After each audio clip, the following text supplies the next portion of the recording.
మీ ఎలాంటి వ్యాపార ప్రకటనలకైనా వెంటనే మా ఛానల్ సంప్రదించండి. ప్రస్తుతం మనతో పాటు ప్రముఖ న్యూమరాలజర్, మనీ పవర్ ట్రైనర్ విశ్వక్సేన్ గారు ఉన్నారు. సో పెద్ద మూవీ గురించి ఓవరాల్ గా మూవీ ఎలా ఉండబోతుంది, న్యూమరాలజీ ప్రకారం బలం ఎంత ఉండబోతుంది, ఒకసారి సార్తో మాట్లాడదాం. Hello sir. హలో అండి, నమస్కారం. చాలా వరకు పోస్ట్ పోన్ అయిన తర్వాత ఎట్టకేళ్ళకి మనకు 4వ తారీఖు పెద్ద మూవీ రిలీజ్ అవుతుంది. రామ్ చరణ్ ఫ్యాన్స్ ఎంతగానో వెయిట్ చేస్తున్నారు. మరి తన డేట్ ఆఫ్ బర్త్ ప్రకారం, అలాగే జూన్ 4 అనే డేట్ ప్రకారం మరి మూవీ ఎలా ఉండబోతుంది, రంగస్థలం లాంటి మంచి మూవీ అవుతుందంటారా, మరి కలెక్షన్స్ ఏ విధంగా ఉండబోతుంది, న్యూమరాలజీ ప్రకారం ఏం చెప్తారు సార్? యాక్చువల్గా మన తెలుగు రాష్ట్రాల్లో ఈ సమ్మర్లో చాలా వరకు టాప్ మూవీస్ రాలేదండి. దాని కారణంగా మనకు సినిమా థియేటర్లకు కానివ్వండి, డిస్ట్రిబ్యూటర్లకు కానివ్వండి, చాలా ఇబ్బందికరంగా మారే అవకాశం ఉంది. అయితే సమ్మర్ ఎండింగ్లో వస్తున్న మూవీ పెద్ది అనేది ఒక రూరల్ బ్యాక్గ్రౌండ్తో, ఒక గ్రామీణ నేపథ్యంలో, క్రీడా నేపథ్యంలో వస్తున్న సినిమా. అయితే ఈ సినిమా టైటిల్ని మనం న్యూమరాలజీ ద్వారా అనాలిసిస్ చేసినప్పుడు ఏ నంబర్ వస్తుంది, ఆ నంబర్ క్వాలిటీ ఏంటి అనేది మనం ఒకసారి చూద్దాం. చూడండి, పెద్ద టైటిల్ నేమ్ కనుక మనం చూసుకోగలిగితే PEDDI పెద్ది అండి. దీంట్లో నంబర్ ఫ్రీక్వెన్సీ వైబ్రేషన్ ఎలా ఉంటుంది అంటే, పీకి వచ్చేసి 8 అండి, ఈకి వచ్చేసి 5, డీకి వచ్చేసి 4 అండ్ డీకి వచ్చేసి 4, ఐకి వచ్చేసి 1. టోటల్ మీకు 22 అవుతుందండి. 22 అనేది master number, very very powerful number. Plus 22 అంటే 2 + 2 4, ప్లస్ మూవీ రిలీజ్ అవుతుంది కూడా జూన్ 4 అంటే title name and release date రెండు సేమ్ మ్యాచ్ అయ్యాయి. కాబట్టి చాలా పవర్ఫుల్ కలెక్షన్స్ రాబట్టే అవకాశం ఉంది. అయితే ఈ పెద్ది అనే టైటిల్ నేమ్ రామ్ చరణ్ పేరుకి, రామ్ చరణ్ డేట్ ఆఫ్ బర్త్కి ఎంతవరకు మ్యాచ్ అవుతుంది అనేది చూడాలి. అంటే ఈ Ram Charan date of birth ఏమో 9 నంబర్ అండి, ప్లస్ పెద్ది టైటిల్ నేమో 4 number. 4 number is robin hood, very very powerful. Ram Charan date of birth 9 is very energetic and high power ఉన్న నంబర్. రెండు పవర్ఫుల్ నంబర్స్ కలిసినప్పుడు 100% సక్సెస్ఫుల్ అయ్యే అవకాశాలే ఎక్కువగా ఉంటాయి. కాబట్టి ఎప్పుడైనా సరే ఒక మూవీ సక్సెస్ అవ్వాలి అంటే ఆ మూవీ టైటిల్ నేమ్ చాలా బాగుండాలండి.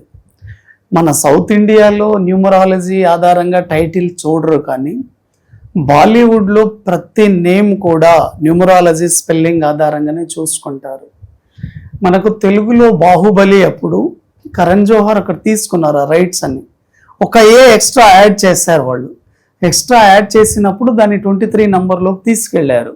అలా చాలా మూవీస్ న్యూమరాలజీ ఆధారంగానే చేస్తారు. కాబట్టి పెద్ద మూవీలో కూడా 22 నంబర్ వచ్చింది. Is a master number, very very powerful అండి. మాస్టర్ నంబరే. ప్లస్ ఆ రోజు 4వ నంబర్లో రిలీజ్ కావడం అనేది చాలా ప్లస్ అండి. ఈ 4కి ఆ 4 మ్యాచ్ అవుతుంది. కాబట్టి 4 ఈ సడన్ చేంజెస్ ఇస్తుంది లైఫ్లో. Plus Ram Charan date of birth ఆధారంగా 24 అనేది ఈ 26 ఇయర్స్ని మనం మ్యాచ్ చేసి చూసినప్పుడు, అంటే 4 అనేది రిలీజ్ డేటు, 22 అనేది పెద్ద టైటిల్ నేమ్. కాబట్టి both are very very powerful. కాబట్టి మన తెలుగు నుంచి వస్తున్న ఒక పాన్ ఇండియా ఇది బ్లాక్ బాస్టర్ అవుతుందని చెప్పొచ్చు అండి. సార్, కలెక్షన్ ఎంత ఎక్స్పెక్ట్ చేయొచ్చు అంటారు? అంతా కూడా నెంబర్స్ గేమ్ నడుస్తూ ఉంది.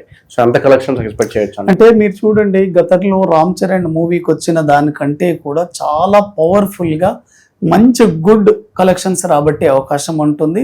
100% రామ్ చరణ్ కెరీర్లో ఇది బిగ్గెస్ట్ హిట్ అవుతుందండి.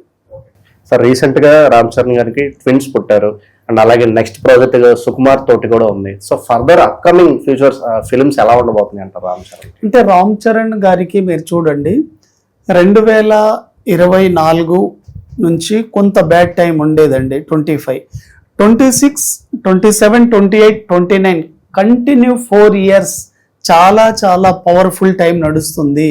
ప్లస్ ఆయన ఏజ్ కూడా 41 ఉంది. ఎప్పుడైతే 41, 42 ఈ 2 ఇయర్లో గోల్డెన్ టైం అండి, వెరీ వెరీ పవర్ఫుల్. మళ్ళీ 46 ఇయర్ వచ్చినప్పుడు చాలా టాప్లోకి వెళ్తారు. మధ్యలో ఈ 45 ఏజ్లో కొంత స్లో అయ్యే అవకాశం ఉంది, కానీ 41, 42 వెరీ వెరీ పవర్ఫుల్ అండి, చాలా సక్సెస్ఫుల్గా ఉండే అవకాశం ఉంది. అదేవిధంగా ఈ సినిమా డైరెక్టర్ కనుక మీరు చూసుకోగలిగితే బుచ్చుబాబు డేట్ ఆఫ్ బర్త్ అండి. బుచ్చిబాబు 15th నంబర్ అండి. వెరీ వెరీ పవర్ఫుల్ అండి. ఎందుకంటే ఆయన డేట్ ఆఫ్ బర్త్ లో బుధాదిత్య యోగం ఉంది కాబట్టి బుచ్చిబాబుకి కమింగ్ 2 years చాలా చాలా బాగుంది. అదేవిధంగా ఈ సినిమా మ్యూజిక్ డైరెక్టర్ కనుక మీరు చూసుకోగలిగితే ఏఆర్ రెహమాన్. మనం గతంలో చూసినప్పుడు 2 పాటలు చాలా హిట్ అయ్యాయి. చిక్రీ చిక్రీ సాంగ్ కానివ్వండి, రై రే అనే సాంగ్ కానివ్వండి. కాబట్టి అన్ని కాంబినేషన్స్ కలిసినప్పుడు మన తెలుగు ఇండస్ట్రీ నుంచి పాన్ ఇండియాకి ఒక పవర్ఫుల్ బ్లాక్ బస్టర్ మూవీ వెళ్తుందని మనం ధైర్యంగా చెప్పొచ్చండి. ఓవరాల్ గా పెద్ద మూవీ గురించి, సినిమా ఎలా ఉండబోతుంది, ఎంత కలెక్షన్స్ కొల్లగొట్టబోతుంది, మంచి విశ్లేషణ. హోప్ఫుల్లీ ఇంకా మన తెలుగు ఫిల్మ్ ఇండస్ట్రీలో మంచి మంచి సినిమాలు రావాలి. ఈ సినిమా కూడా పెద్ద బ్లాక్ బస్టర్ మనస్ఫూర్తి కోరుకుందాం sir. Thank you very much అండి.